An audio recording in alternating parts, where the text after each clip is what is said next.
రాంబాబు అన్న గారు చెప్పినట్టు ఈ రాష్ట్రంలో ఏదైతే ఇంకా 40-50 రోజుల్లో పూర్తిగా ఈ రాష్ట్రంలో ఎన్నికలు జరగబోతున్నాయి.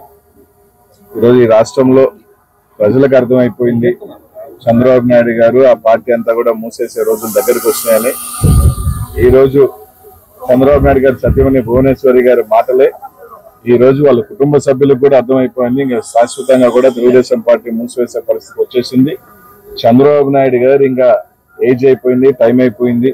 ఆయన కొడుకు చూస్తే ఈరోజు పప్పుగా పనికిరాని ఇది తుప్పుగా ఈరోజు మిగిలిపోతా ఉన్నాడు. కాబట్టి కనీసం ఈరోజు నన్నన్నా గెలిపించండి అని దిగే పరిస్థితిలో ఈరోజు తెలుగుదేశం పార్టీ ఉందని చెప్పి ఈరోజు అడుగుతాం.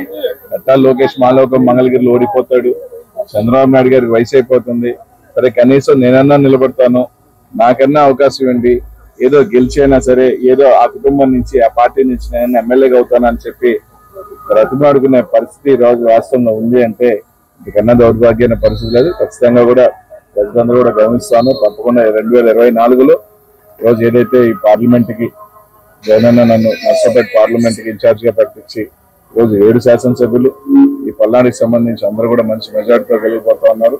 తప్పకుండా కూడా రాష్ట్రంలో కూడా మరోసారి డంకా బజాయించిపోతాం గవర్నమెంట్.